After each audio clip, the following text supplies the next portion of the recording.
just out the latest Harvard Caps Harris poll, one of the first detailed looks at the electorate post-Trump's re-election, and there's a lot to get into. So let's bring in the Harris poll chairman himself, Mark Penn. Mark is also Stagwell chairman and CEO and the former senior advisor to the Clintons. Mark, welcome and thank you for joining us.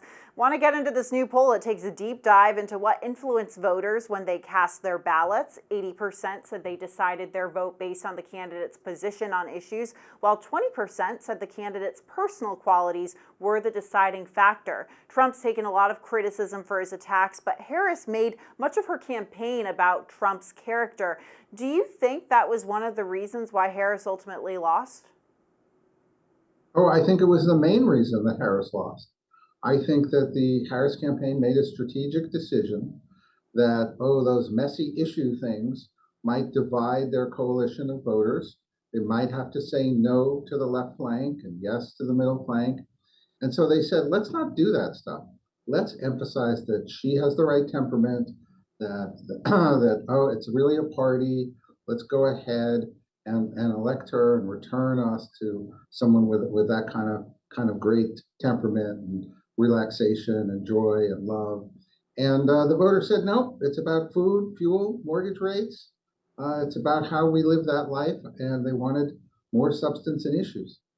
Vibes were certainly seemed to be a theme after Harris was announced to be the Democratic nominee. So interesting to take a look back at that. So, this was a tumultuous election season, 2 assassination attempts, a single debate between the two final candidates, celebrity endorsements. Mark, how big of an impact did these events ultimately have on voters, if any? Well, there are a number of things. Look, I think the assassination attempt and the debate were 2 big factors, but the American public remembers the debate as more favorable to Trump than we do, and the ratings post-debate. And I think that when Trump, arose from almost being assassinated with fight, fight, fight, he made a real impression on the voters. Look, his favorable at 47% going into the election was unprecedented for him. When he was against Hillary, he was in the 30s. And this is the first time that almost all the people who voted for Trump actually liked Trump. I want to go back to those celebrity endorsements. I mean, you heard a lot made of Beyonce and Taylor Swift, but Elon Musk and Joe Rogan arguably had the biggest impact. What was different about Rogan and Musk's endorsements? Well, I think particularly Musk was seen as more a substantive type endorsement. Look, when I actually kind of ran things back in '96, I made the point of moving us away from Hollywood celebrities. And Musk out there being someone who created the electric car, rocket ships, AI, innovation, I think that gave Trump a real boost, and our poll shows that he is like, and really RFK Jr. was better liked than people think. And his endorsement also seemed like to have some sway here.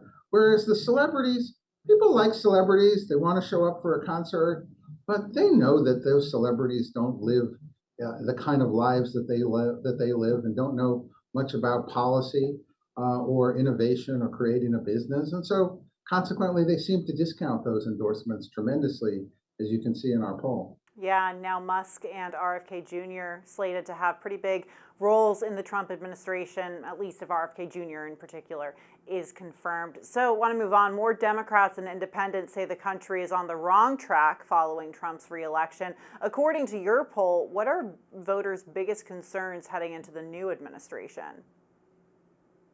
Well, shockingly, not a lot has changed other than the fact that there aren't any more political ads on TV. It's still a divided country, although miraculously more Democrats think the economy's bad and more Republicans think it's better. But still, most people think things are on the wrong track. Most people are concerned about inflation and immigration and crime and concerned about abortion. I mean, the issues haven't changed.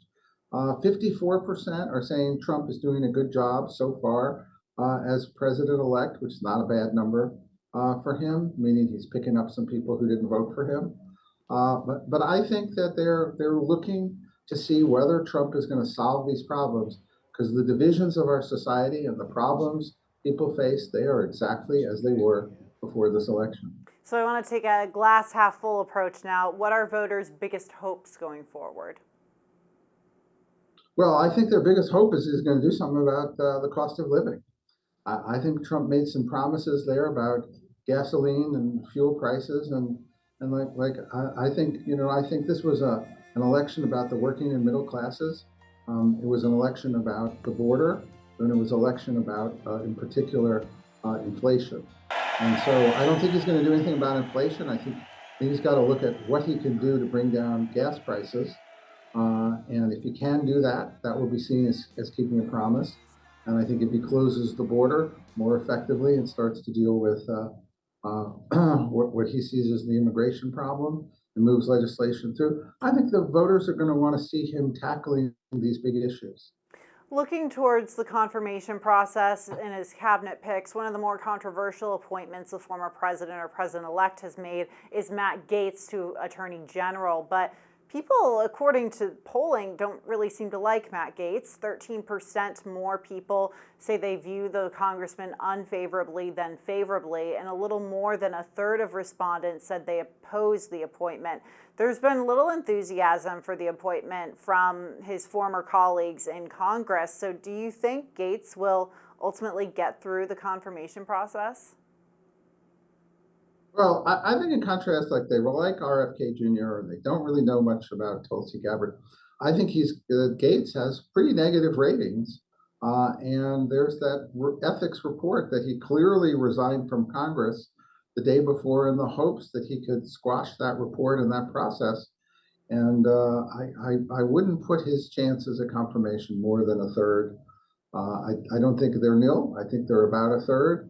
As you said, the polling is not exactly positive on this. Yep, the former congressman certainly facing an uphill climb in his confirmation hearing. Mark Penn, as always, thank you so much. Thank you.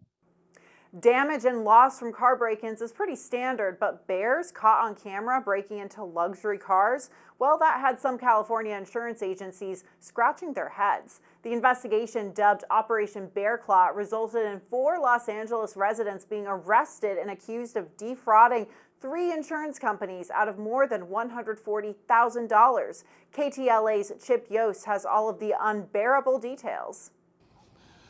Hello there. Yeah, this is one of those stories you almost have to see to believe, and lucky for us, we have some video we can show you. Take a look at this video and see if you notice anything that looks a little off. The video is supposedly of a bear getting into a car and doing a lot of damage. This is video that was submitted to an insurance company. According to the people who submitted it, this happened in Lake Arrowhead back in January. They claim a bear got into the car, did a bunch of damage. They submitted a claim to the insurance company, and not just one claim, it apparently happened 3 different times on the same day in Lake Arrowhead, once to a Rolls Royce, twice to some Mercedes Benzes, and it apparently did a lot of damage, more than $140,000 worth of damage. The problem is, when investigators started looking at it after an insurance company suspected something was off, well, the investigators with the California Department of Insurance also thought something was off. Eventually, a biologist with the California Department of Fish and Wildlife looked at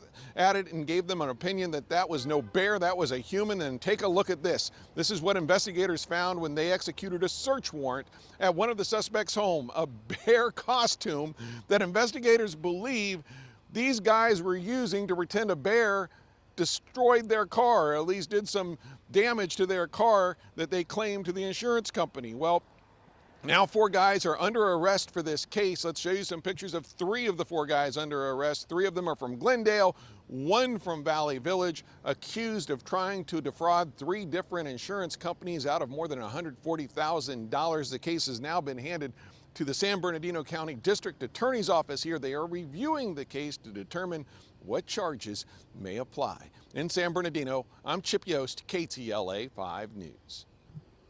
While all eyes have been on President-elect Trump's nominations, the Academy of Arts and Sciences have made their own appointment, tapping Conan O'Brien to host the 97th Annual Academy Awards. This will be the first time the Emmy Award-winning comedian will host the Oscars. In the announcement, Academy CEO Bill Kramer and the Academy President Janet Yang say he is the perfect person to help lead our global celebration of film with his brilliant humor. The 97th Annual Academy Awards will air March 2nd, 2025.